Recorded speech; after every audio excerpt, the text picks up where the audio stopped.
Hola a todos, bienvenidos. Los invito a compartir algunos conceptos relacionados a la fisiología del desarrollo. Esta presentación está orientada a estudiantes de fisiología de la carrera de medicina de nuestra universidad.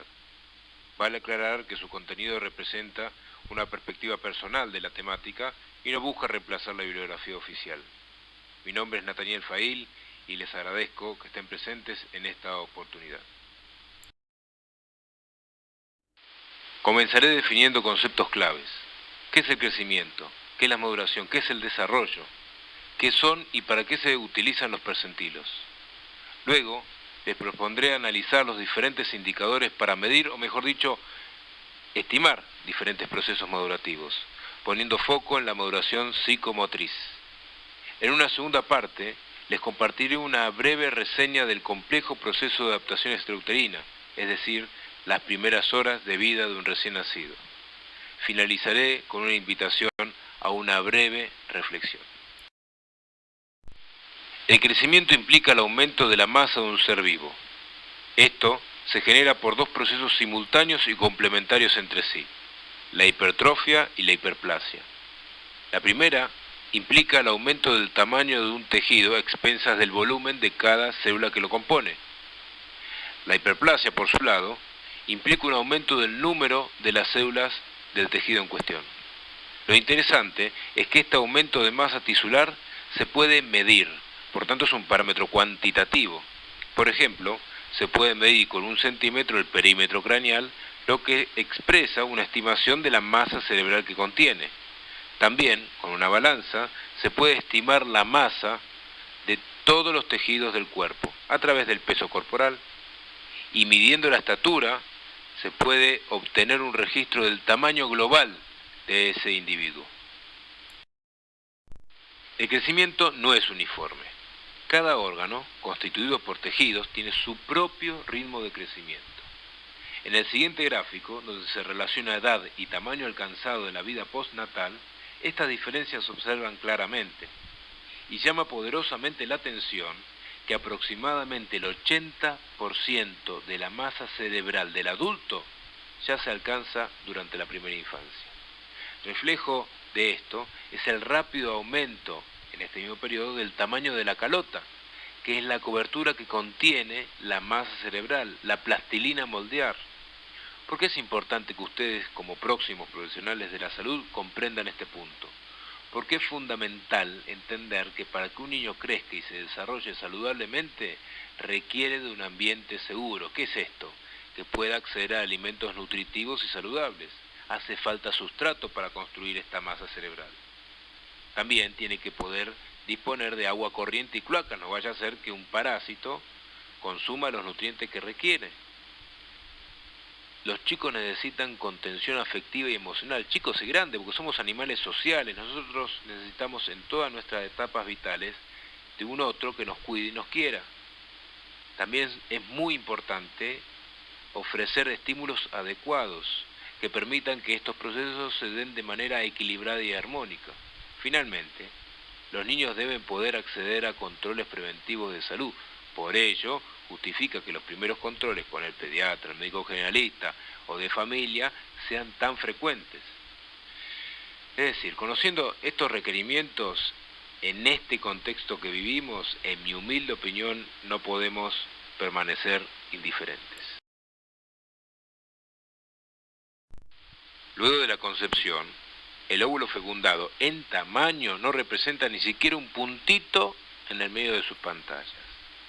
Sin embargo, en el transcurso de algunos meses de gestación, este puntito aumenta su tamaño en una proporción de miles a millones de veces para alcanzar las características de un recién nacido, es decir, que de un puntito imperceptible pasa a ser un bebé de 50 centímetros y más o menos 3 kilos.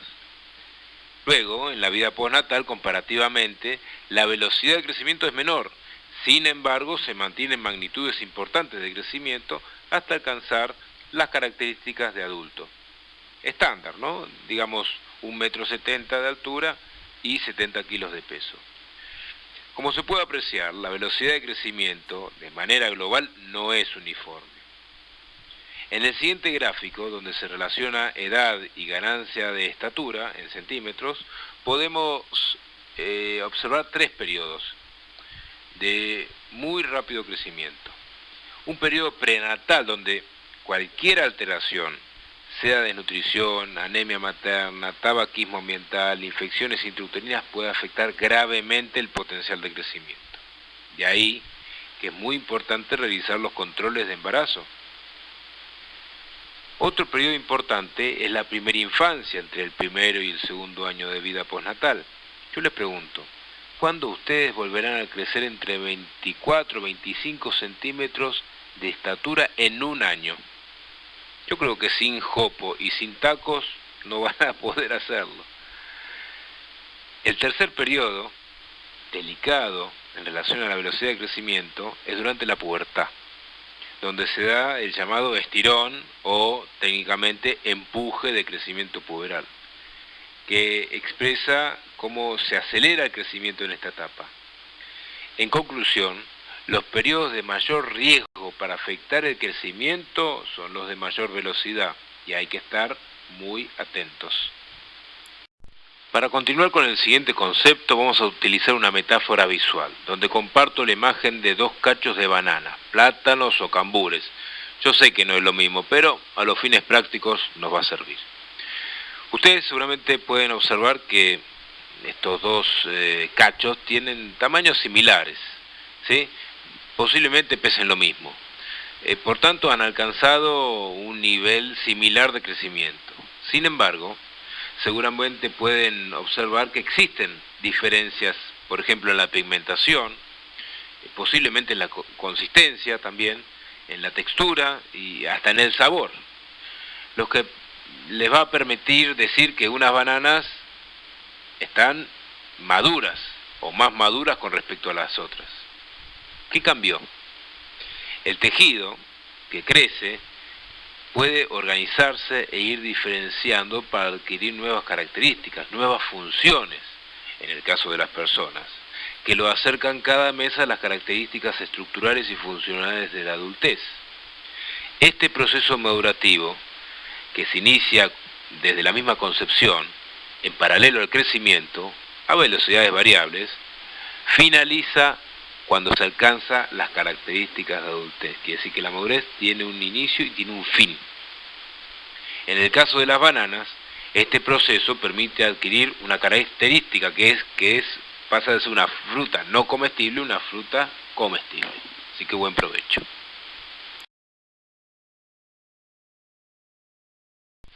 Como hemos visto, el crecimiento implica el aumento de la masa de los tejidos. Y estos tejidos pueden madurar, ¿qué quiere decir? Que se pueden organizar y diferenciar para ir adquiriendo secuencial y progresivamente, es decir, de a poquito y con un orden determinado, mayor funcionalidad. Esta capacidad funcional no se puede medir con un centímetro o pesar con una balanza, porque son cambios de calidad. Antes no podía hacer algo y ahora sí. Antes no tenía algo y ahora sí. Son cambios cualitativos. No se puede medir, pero sí se puede estimar indirectamente mediante indicadores que expresan un grado variable de dicha función o característica. Por ejemplo, frente a 2 huesos del mismo tamaño, el más osificado, que tenga más depósitos de calcio y fósforo, tendrá más resistencia para soportar peso, adquirir una función nueva o diferente. Esta mayor capacidad funcional, producto de la maduración, permite al organismo interactuar con el entorno, y acá está la clave. Esta interacción con el entorno permite integrar estas funciones con otras, y perfeccionándolas, diversificándolas, y en conclusión, alcanzar nuevas y mejores funciones. Esto último, esta relación con el entorno, es lo que se denomina desarrollo, y es el tercer concepto que quería trabajar con ustedes. Y ahora les voy a hacer unas preguntas. Ustedes asumo que tendrán posiblemente más o menos 20 años, un poco más, un poco menos. A tal fin les pregunto, ¿ustedes continúan creciendo? ¿Continúan madurando? ¿Continúan desarrollándose? Vamos a ver. Seguramente ustedes dirán, no, crecer no crezco más. Claro, tal vez no crecen en alto, pero después de una cena de Año Nuevo, seguramente algunos cuantos adipocitos de muchos de nosotros habrán hecho, a pesar de que ya no crecemos en alto, algo de hipertrofia y algo de hiperplasia para guardar ese exceso de energía, no se va a desaprovechar. Así que depende del tejido. Ustedes siguen madurando, ustedes tienen más capacidad reproductiva de la que ya tienen, o tienen más osificación de su hueso una vez que ya alcanzaron el crecimiento y el grado máximo de osificación característico de adulto. Cuando se adquieren características de adultez, terminó la maduración en ese parámetro. Así que la maduración tiene límites, es decir, cuando alcanza las características propias de la adultez. Es gradual, pero cuando se alcanza, termina. Ahora, yo les pregunto, ¿ustedes se pueden seguir desarrollando? Ustedes pueden adquirir, por ejemplo, la madurez para poder comunicarse, ¿sí? El lenguaje es una habilidad que se adquiere.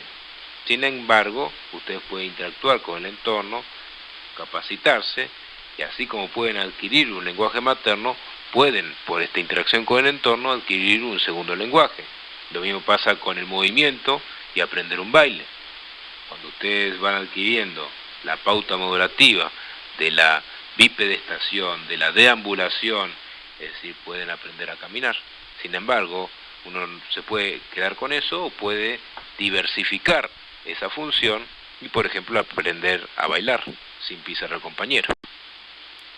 El crecimiento y el desarrollo están determinados por marcas ambientales sobre el potencial genético de cada individuo. Para trabajar este tema, voy a tratar de evocar una metáfora culinaria. Y me pregunto, ¿qué se necesita para hacer una torta de chocolate? Posiblemente alguien de la audiencia me recomiende conseguir una receta genética, una receta de cocina, que me indique los ingredientes y los pasos a seguir.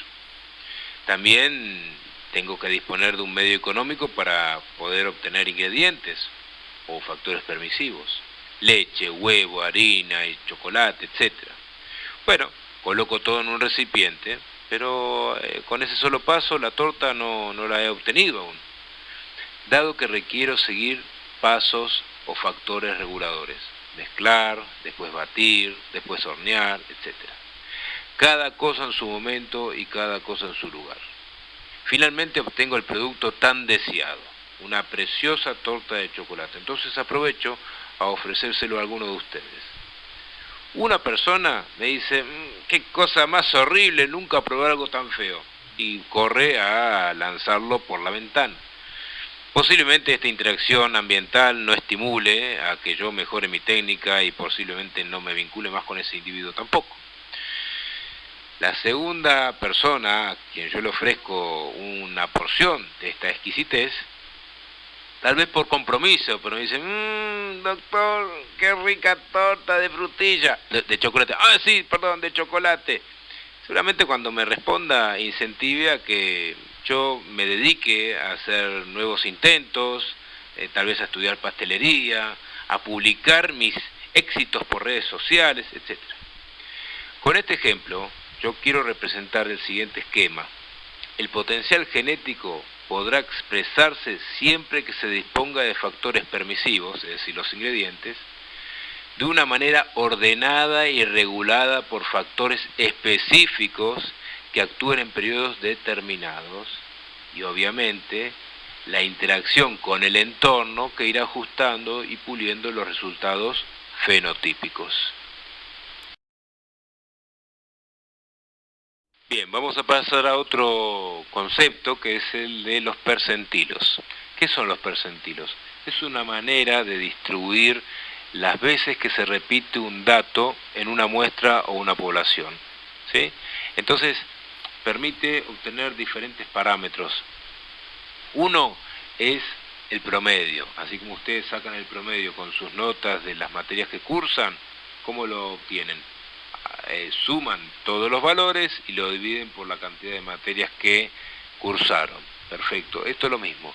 Se suman todos los valores y se divide por la cantidad de datos obtenidos. Ahí se obtiene un promedio, un valor central. Otro parámetro que se puede obtener derivado de los percentilos, son las variaciones. Seguramente hay algunas notas que están por arriba del promedio y algunas por debajo, ¿sí? Entonces esas son las variaciones en los datos. Y estas variaciones permiten establecer rangos de diferente proporción, dentro de los cuales se puede establecer en biología los rangos, entre comillas, de normalidad. Veamos un ejemplo. Voy a registrar la estatura de las mujeres que están cursando fisiología en la cátedra 2 este cuatrimestre. ¿Por qué estoy pidiendo tantos requisitos? ¿Por qué mujeres? ¿Por qué en fisiología? ¿Por qué esta cátedra? ¿Por qué este tiempo, en este periodo? Porque uno siempre, para interpretar resultados, tiene que tener la menor cantidad de variables posibles para disminuir el error. Vamos entonces. Yo voy a tallar a todas las mujeres con estos requisitos. Voy a obtener primero el promedio. ¿Cómo saco el promedio? Sumo todas las mediciones, en este caso en centímetros, de la muestra, y la divido por la cantidad de veces que tomé este registro. Ahí voy a tener un número, que es el promedio. Invento. Por ejemplo, va a ser 164 centímetros, 1,64 m. ¿Sí? Bien, ahora hay algunas personas que están un poquito más por arriba de 1,64 m y algunos un poquito más por abajo. Hay una diferencia. Alguna señorita puede estar 1,66 m, es decir, hay 2 centímetros de diferencia. Bien, yo con cada diferencia puedo hacer un promedio de esas diferencias. Y el valor promedio de las diferencias entre la medición individual y el valor promedio se denomina desvío estándar. Perfecto. Ahora, yo voy a establecer rangos. Vamos a ver el primer rango. Más un desvío estándar para un lado del promedio y menos un desvío estándar para el otro del promedio. Yo con este rango puedo predecir con un 68% de certeza que la estatura de esta muestra estará dentro de ese rango. Invento, entre 1,63 y 1,65. Quiere decir que yo agarro a alguna de las personas que sean mujeres que están cursando fisiología este cuatrimestre y tengo un 68% de certeza que esté dentro de esos valores. Ahora vamos a ver si yo tomo más 2 desvíos estándar para un lado del promedio, menos 2 desvíos estándar para el otro del promedio. Con ese rango yo tengo un 95% de certeza o un 5% de error, según el azar, que las estaturas de esta muestra estará, invento, entre 1,61 y 1,68. Este rango, más menos 2 desvíos estándar, es lo que se considera en medicina el rango de, entre comillas, normalidad. Y lo pueden ver, por ejemplo, cuánto es la glucemia, es decir, la glucosa en sangre. Hay un mínimo y un máximo, es decir, de menos más 2 desvíos estándar. ¿Cuánto es el sodio en sangre, en plasma, la natremia? Hay un mínimo y un máximo, más menos 2 desvíos estándar. Lo mismo con la presión arterial sistólica, hay un mínimo y un máximo. Y así podemos seguir con los diferentes datos a valorar. Entonces nos podemos preguntar, una persona, una mujer que esté cursando fisiología este cuatrimestre, el valor más 2 de bioestándar es 1,68 m, lo inventamos, pero mide esta chica 1,72 m. ¿Es anormal?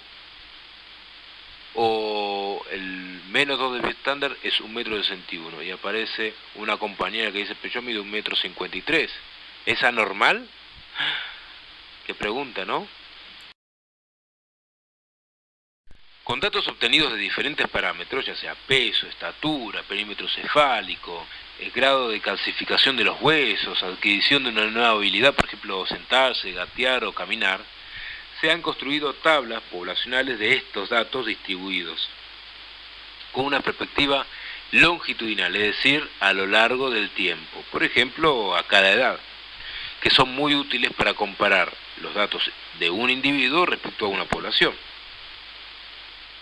Acá vamos a analizar algunas curvas en relación al crecimiento. ¿Es normal o anormal? Vimos un ejemplo anterior de una persona que estaba con una estatura por arriba del más 2 de bioestándar. Acá tenemos un ejemplo parecido en amarillo. Es un nene que está creciendo en su carril a un buen ritmo, pero por sobre el 2 de bioestándar. Entonces, yo le puedo poner el rótulo de enfermo, de anormal, de atípico. No, yo tengo que sí constatar normalidad, confirmarla. Y para eso, el dato, en este caso la estatura, lo tengo que poner en contexto. Pregunto, ¿estuvo enfermo? ¿Tiene alguna condición?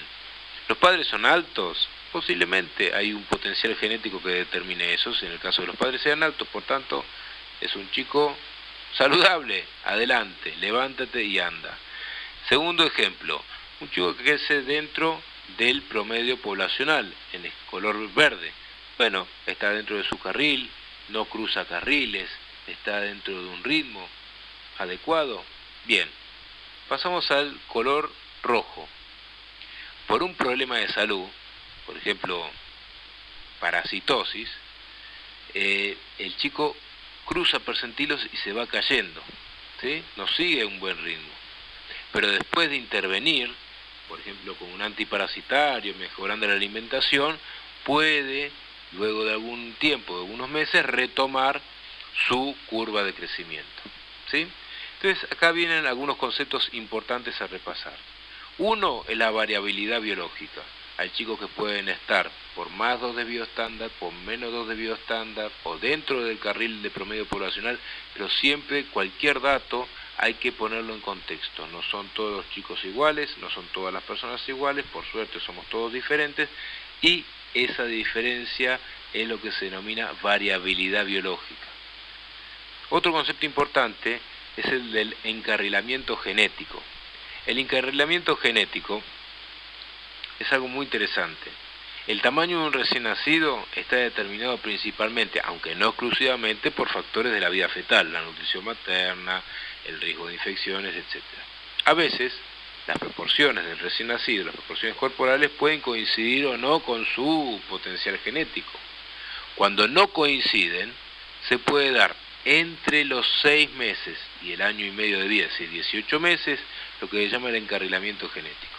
Es decir, que con supervisión profesional, esto no es que es un estándar, siempre es de descarte, cuando se cruzan percentilos hay que estar bien atento a qué está pasando. Pero si hay un control de un pediatra que lo esté siguiendo, se puede cruzar carriles de crecimiento porque el chico está posicionándose en el que le corresponde por su potencial genético, que se estima en relación a la talla de sus progenitores. Hay otro concepto que se llama catch-up o rebote del crecimiento, que no es lo mismo al encarrilamiento, sino que implica el potencial a acelerar el proceso de crecimiento hasta retomar su carril. Es un poco más amplio el rango de edad, pero a medida que va pasando el tiempo, la capacidad de recuperación acelerando el crecimiento cada vez es menor. Por ejemplo, está la curva roja. Un chico, no sé, por ejemplo, a los 6 meses sufre anemia, otro ejemplo, puede disminuir su velocidad de crecimiento, pero al tratarla a la brevedad puede recuperarse casi por completo y retomar su carril. Sin embargo, si el tratamiento se instaura mucho más tarde, gradualmente va perdiendo esta potencialidad de recuperación. En general, este rebote se puede dar hasta los 3 o los 4 años. Hola, ¿aún siguen por ahí? ¿O se encuentran en alguna dimensión desconocida? Bueno, los invito a que se tomen un breve descanso mental, así pueden retomar energía para cuando se encuentren listos, retomar la segunda parte.